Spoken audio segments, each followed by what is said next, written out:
Nieuwkomer in de politiek is Vhp-DNA-kandidaat Nannan. Met hem spraken wij hoe hij de politieke campagnes heeft ervaren de afgelopen periode. Met Nannan kunt u het hebben over tal van onderwerpen, maar energie, dat ligt toch wel heel dicht op zijn hart. Vandaar dat wij met hem een breedvoerig gesprek hebben gehad over de energiesector en wat allemaal daar komt bijkijken. Hoe Suriname op basis daarvan verder ontwikkeld kan worden. Wij voeren nu naar het vraaggesprek met Nannan, DNA-kandidaat van de VHP in Paramaribo en wel op plek nummer 10. U bent de afgelopen weken intens bezig geweest op het veld. U bent een nieuwkomer in de politieke arena. Alvorens we vragen, wat ik denk dat u de afgelopen dagen en weken in tal van interviews steeds hebt moeten aangeven wie u bent, wat u doet.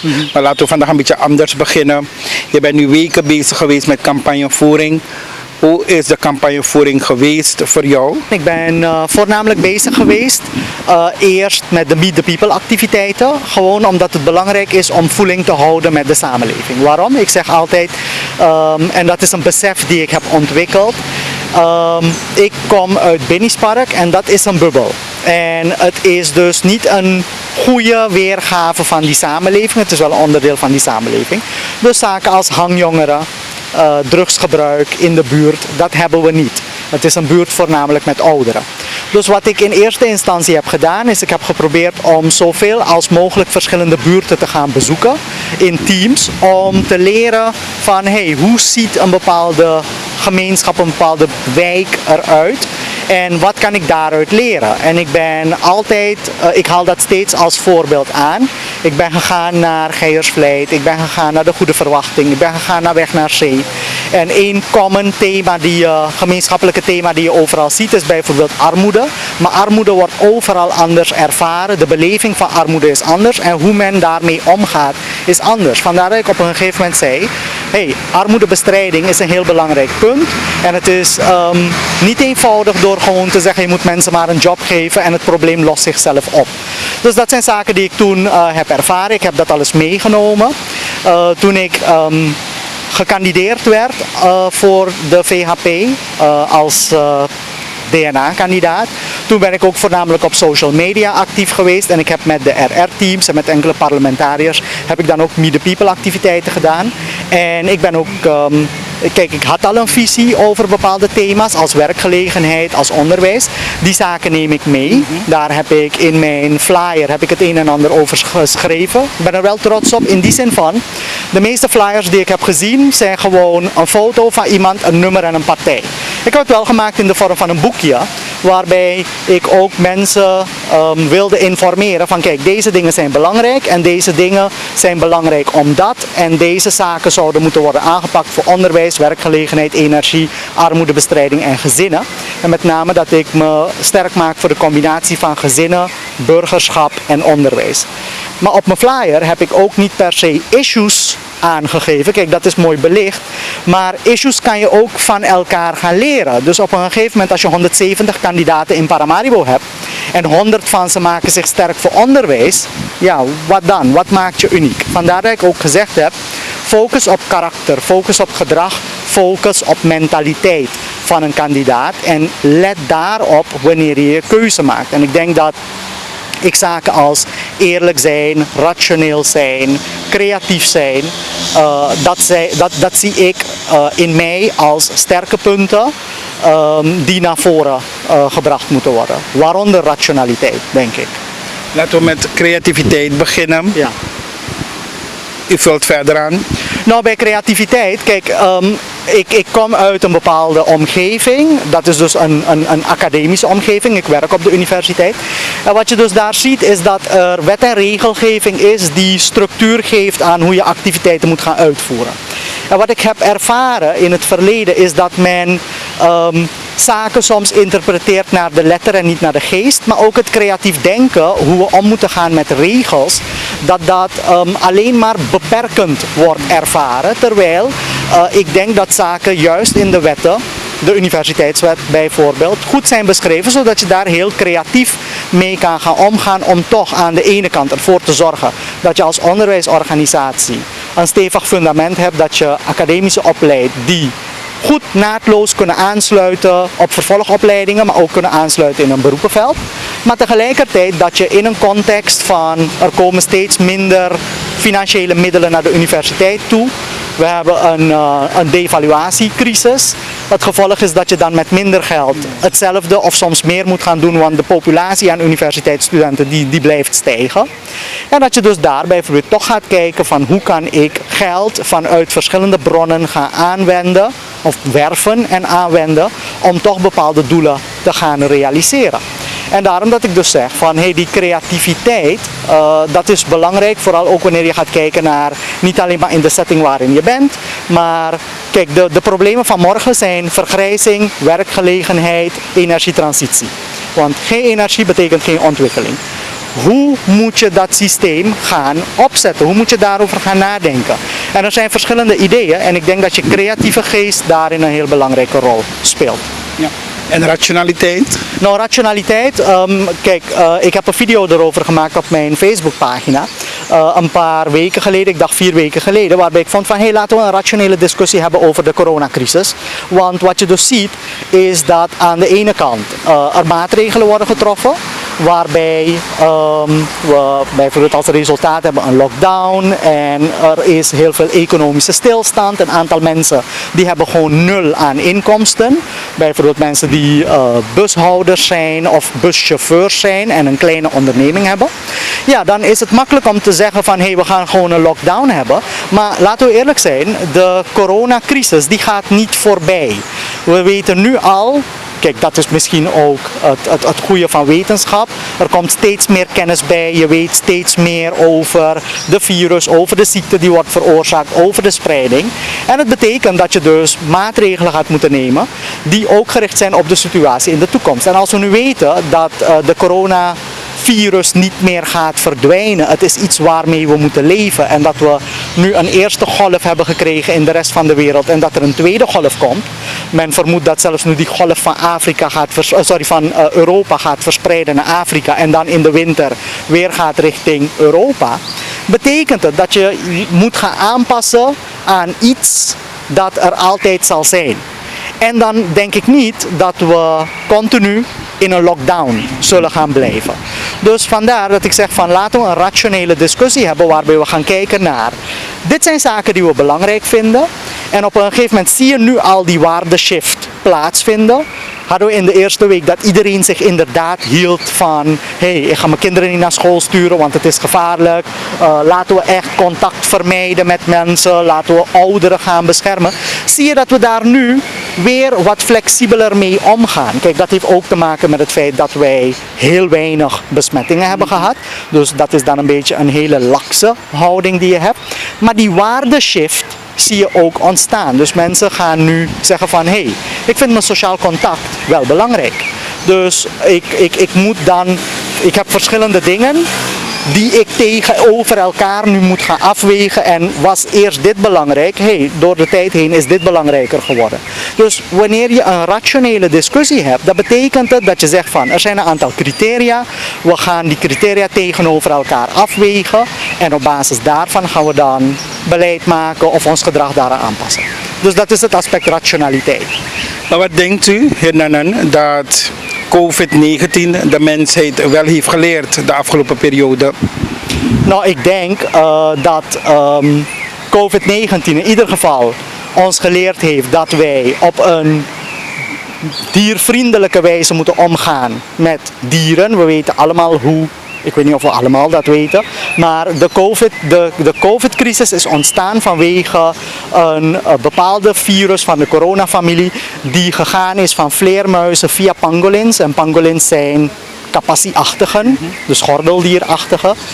En vanwege het feit dat die dieren gewoon zo dicht op elkaar worden gehouden, dat je dus krijgt dat de contact tussen verschillende diersoorten en tussen dieren en mensen in een niet-hygiënische omstandigheid ervoor zorgt dat deze soort van besmettingen kunnen ontstaan.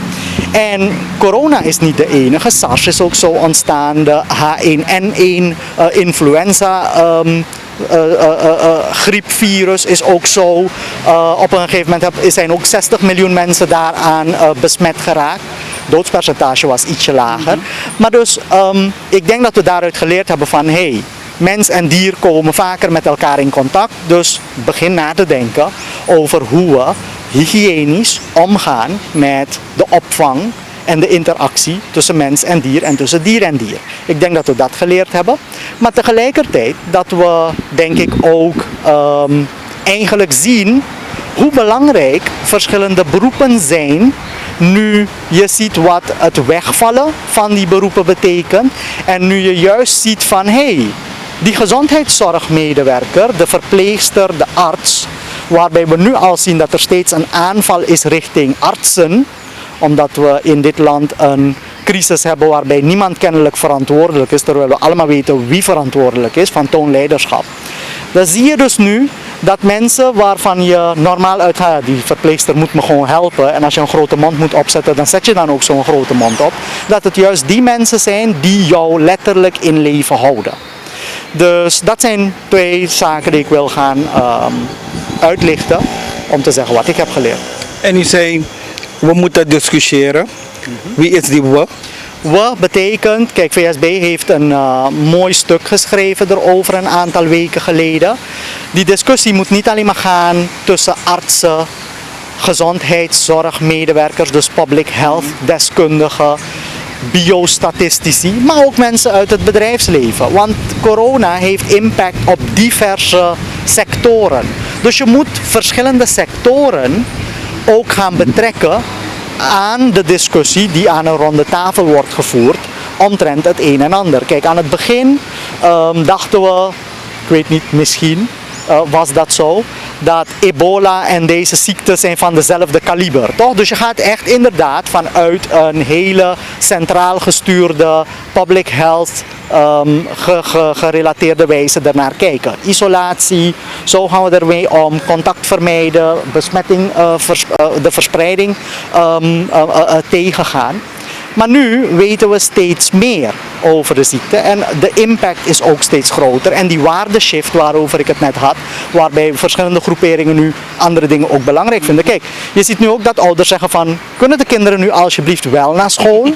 Toch, want eerst had je, nee, ik ga mijn kinderen absoluut thuis houden.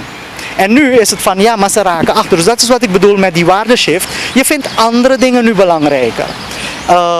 Dus ik denk dat je die discussie moet hebben met meer belanghebbenden. En ik weet, heer Nannan, we hebben u de afgelopen periode een beetje gevolgd. En we weten dat u over alle onderwerpen kunt praten. Nou, niet over alles, maar... Ja, maar energie ligt toch heel dicht bij uw hart. Kunt u kort en kernachtig toch wel aangeven waar energie Suriname toch tot ontwikkeling kan brengen? Nou, als je gewoon kijkt naar algemene trends, dan zie je dus dat wanneer je ontwikkeling wil gaan brengen, en ontwikkeling betekent niet alleen maar ontwikkeling in termen van geld, maar het betekent ook dat je het onderwijsniveau gaat opkrikken, je volksgezondheidsniveau gaat opkrikken, dat je daarvoor ga je energie nodig hebben. Want je gaat dingen produceren, je gaat diensten leveren, dat kan niet zonder elektriciteit. Wat zien we? We hebben eigenlijk de afgelopen jaren voornamelijk ad hoc, gewoon zonder naar onze sector als geheel te kijken en goede, duidelijke doelstellingen te formuleren, zijn we basically ad hoc gewoon overal het energieprobleem aan het oplossen. Oh, daar is er een tekort aan elektriciteit, ik zet daar zonnepanelen, hier is er een tekort aan dit, ik koop een generator. Er wordt niet vanuit een overkoepelende kijk naar gekeken. Kijk, we hebben één positieve ontwikkeling is dat er een energiewet is gekomen. Gelukkig, ik krijg een beetje de indruk dat die energiewet of elektriciteitswet niet per se gekomen is omdat wij dat wilden, maar omdat er internationale organisaties waren die zeiden van hey, dit is belangrijk en hier leen dat geld van me en ik zorg ervoor dat je een elektriciteitswet hebt. Dus ik denk dat we heel rationeel moeten gaan kijken naar ons elektriciteitsnetwerk, het systeem, het energievoorzieningssysteem. We moeten gaan definiëren wat betekent energievoorzieningszekerheid. Want wat we nu hebben van, we focussen alleen maar op prijs en beschikbaar. Maar wat is beschikbaar? Betekent het dat ik overcapaciteit heb? Betekent het dat ik nog net kan gaan voorzien? Dat zijn zaken waarover we moeten gaan nadenken. Er is nu een concept, energiesectorplan in ontwikkeling. Er was een eerste draft, ik heb dat gezien en ik kreeg de indruk van, maar dit is geen sectorplan. Dit is een stepping stone, dus een opstap om te komen tot een sectorplan. Ik denk dat meerdere deskundigen het daarover eens waren. En als we gewoon kijken naar onze regio, dan zien we dat de regio langzaam een transitie maakt naar het incorporeren van meer hernieuwbare energiesystemen in hun elektrisch netwerk. Kijk, de regio doet dat omdat zij letterlijk eilanden zijn. En bij kleine geïsoleerde landen, als wat we op de eilanden hebben in het Caribisch gebied, als je een orkaan hebt, heb je geen stroom. En ze hebben ook heel weinig natural resources als aardgas of aardolie.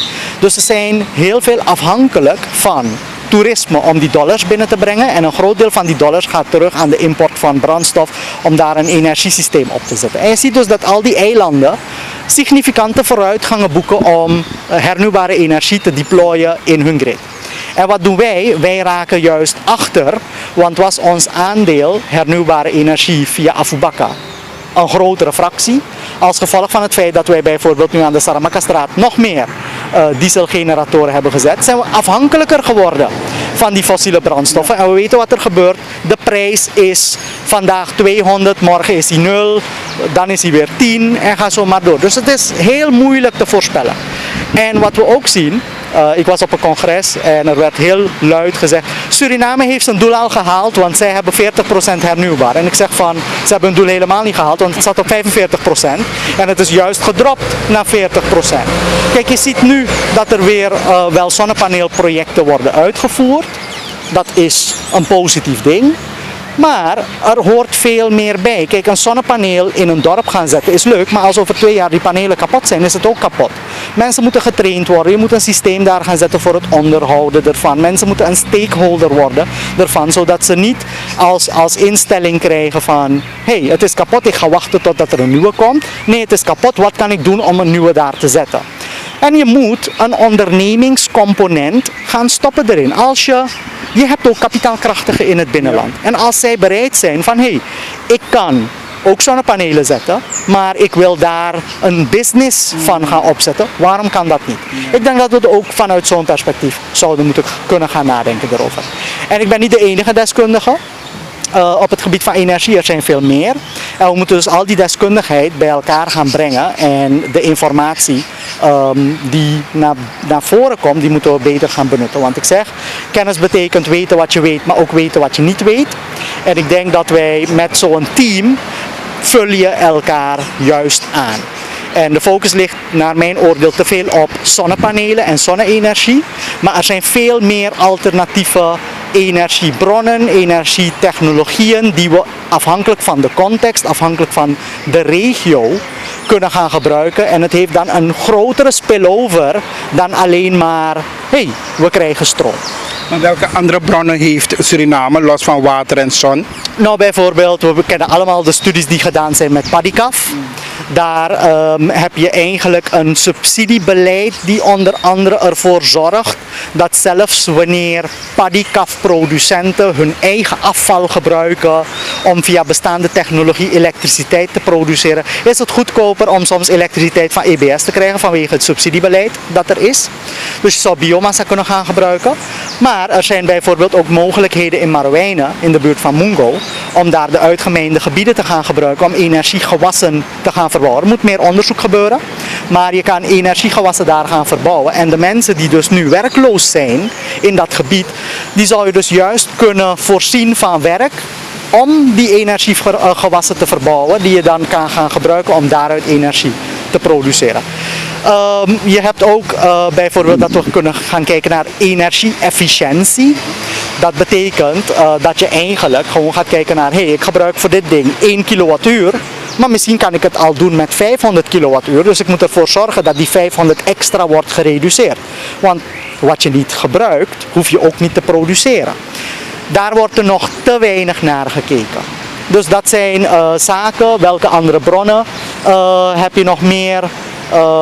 zonnethermische energie, dat is voor warm water. Je ziet dus nu ook die warmwatercollectoren op de daken van huizen. Dat zijn allemaal bronnen die je kan gebruiken. Er is nu een studie gaande om een windkaart te maken voor Suriname, waarmee we dan een oordeel kunnen vellen van, is windenergie haalbaar en hoeveel windenergie zouden we kunnen produceren. Dat zijn allemaal bronnen.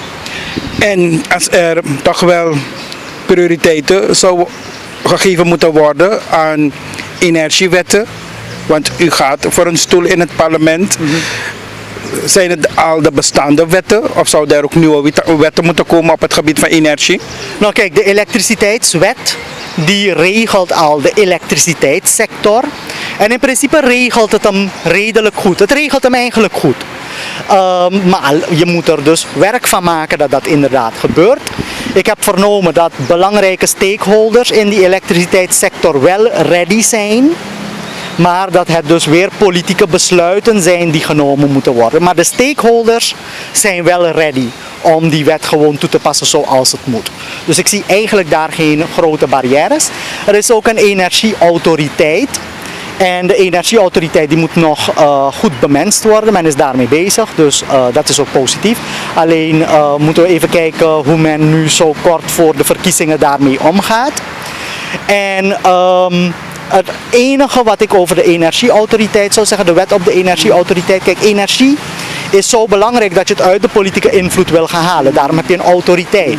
Maar ik krijg nog steeds de indruk dat eigenlijk de minister het een en ander kan gaan opleggen aan die autoriteit, waardoor de autoriteit niet echt een autoriteit is. Dus dat zou wel aangescherpt moeten worden.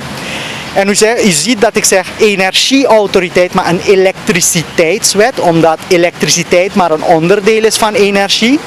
Maar bijvoorbeeld je zou ook gaan kunnen kijken naar de transportsector. Toch? We gebruiken allemaal benzine of diesel in onze auto's om te rijden. Ja, hoe zit het met langzaam het elektrificeren van de transportsector? Dat zijn ook zaken die we moeten gaan vastleggen in wet en regelgeving. Ik kreeg een flyer van u onder ogen. Ja. En iets dat ik heel catchy erop vond. Een van de meest geleerde mensen in Suriname. Dat was niet mijn flyer. Dat was niet die flyer? Maar dat wordt ook wel van u gezegd. Ja. Heer Nannan, hoe ziet uw cv eruit? Trouwens, mijn cv staat op LinkedIn. Het stond altijd al op LinkedIn. Alleen merk ik dat ik 1500 volgers, voordat ik kandidaat was, had ik al 1500 volgers op LinkedIn. Maar ik zie dat LinkedIn meer ook in Suriname wordt gebruikt. Kijk, in Nederland gebruikt men LinkedIn letterlijk voor headhunting en searchen van mensen met kaliber die ze willen inzetten in een bedrijf. Ik zie hier heel raar dat bedrijven soms kader nodig hebben, maar niet naar LinkedIn kijken of er mensen al zijn met zo'n kaliber. Anyway, wat is mijn cv? Mijn academische track record die is al uitgebreid belicht. Ik ben gepromoveerd op de TU Delft op het gebied van proces- en energietechnologie. Op het vlak van Advanced Energy Systems. Toen heb ik mijn doctoraat gehaald in 2009. Maar ik denk dat het belangrijker is wat je doet nadat je je diploma hebt gehaald. Ik zeg tegen mijn studenten altijd, een diploma is niet een eindpunt, het is een beginpunt, want je voldoet aan minimaal te stellen eisen op dat niveau. Dus ik ben gepromoveerd, dus er zijn minimale eisen op dat niveau. Je moet dat dan gaan gebruiken om iets meer te gaan doen. Dus ik heb toen postdoctoraal onderzoek gedaan in Nederland een jaar. Het was ietsje langer dan een jaar, 1,5 jaar. Waarbij ik dan voor Nuon Vattenfall was ik betrokken bij een CO2-afvangproject van een thermische centrale in Zuid-Nederland. En toen ben ik hier gekomen. Ik werd kort nadat ik hier kwam, werd ik afdelingshoofd werktuigbouwkunde. En 1,5 jaar heb ik een beetje mijn weg proberen te vinden. Dat was niet altijd succesvol. Maar mijn successen zijn gestart vanaf 2014. Ik heb samen met een team gewerkt aan het stroomlijnen van het curriculum. We hebben inhoudelijk ons curriculum laten toetsen. We hebben goed gekeken naar onze instroom, uitstroom en doorstroom. We hebben netwerken gecreëerd met universiteiten, voornamelijk in Nederland, maar ook in de regio. We zijn meer bekend geraakt in de energiesector, in de werktuigbouwsector. We hebben er naartoe gewerkt dat onze opleiding werktuigbouwkunde geaccrediteerd is uiteindelijk. Maar niet alleen maar dat processen gescreend zijn, maar dat ook de inhoud van ons programma getoetst is. Van kijk, wanneer een student een BSc-diploma krijgt, dan betekent het ook, je hebt een BSc-diploma, je bent een titeldrager, maar wat betekent het? Wat moet je dus kunnen doen? Dat hebben we getoetst aan internationale minimale eisen. En wij hebben dat niet gedaan door gewoon te zeggen, in een boek staat, dit moet je doen. We hebben ook mensen uit Nederland laten halen, 2 hoogleraren en een onderwijskundige, van kijk naar de examens, kijk naar de afstudeerwerken, kijk naar het opleidingsproces en doe daar een oordeel over. En toen werd ik in 2015 decaan. Wij kiezen de decaan, dus de decaan is de voorzitter van het bestuur van de faculteit. En ik ben dus de decaan van FTW, de technologische faculteit. En we hebben 9 opleidingen, 3 MSc-opleidingen en 6 BSc-opleidingen. En ik ben dus de overkoepelende verantwoordelijke voor al die opleidingen. En wat ik dus gedaan heb, is ik heb dat wat we bij werktuigbouwkunde hebben geleerd, hebben we breder toegepast. En de decaan wordt gekozen door de leden. Dus dat betekent dat je daar ook een politieke setting hebt. Niet politiek, partijpolitiek, maar je moet jezelf wel gaan profileren met een verkiezingsprogramma, zodat mensen op je gaan stemmen. En als ze je niet leuk vinden, stemmen ze je weg. Dus ik heb geluk. En ik heb niet per se geluk, ik heb gewerkt ervoor dat ik 3 keer gekozen ben tot de decaan. De laatste verkiezingen waren in januari 2019. Dus ik heb nog een volledig jaar. En afhankelijk van hoe het gaat met de verkiezingen, ga ik dus besluiten of ik wel doorga met die functie of zal afzwaaien uit die functie. En zo, daarom dat ik dus in mijn cv gezegd heb dat ik ook naartoe gewerkt heb dat ik de boegbeeld word van de organisatie. Dat betekent dat wanneer mensen die iets willen van de technologische faculteit, dat ze weten, die persoon moet ik contacteren. En als ik die persoon spreek, dan weet ik dat dit aspect goed kan worden onderzocht of dat wij een opleiding hebben die goed draait. Heer Nannan, DNA-kandidaat nummer 10 voor de Vhp in Paramaribo. Tot slot, wat zijn uw krachtige woorden die u heeft voor het kiezersvolk van Paramaribo? Ik zou dat gewoon heel simpel willen houden. Wat we nu zien is waanzinnig gewetenloos gedrag. En ik zou zeggen, reken af daarmee, laten we gaan voor gezond verstand. En stem op een kandidaat waarbij je kinderen kunnen zeggen van daar is wel iemand naar wie ik kan opkijken. Want het gaat erom dat die persoon bereikt heeft op basis van zijn eigen werk en niet omdat hij toevallig een netwerk heeft om zich heen. Dus dat wil ik zeggen, stem op basis van wat ik zojuist heb gezegd, dan op kandidaat nummer 10 van de Vhp. Mag ik u heel hartelijk dank zeggen, heel veel succes toewensen voor komende maandag en let's see what happens. Ja, dank u wel. En inderdaad, ik heb energie gestopt erin. Laten we zien wat er als resultaat uitkomt. Ik denk je leert niet alleen maar uit je successen, je leert ook uit je failures.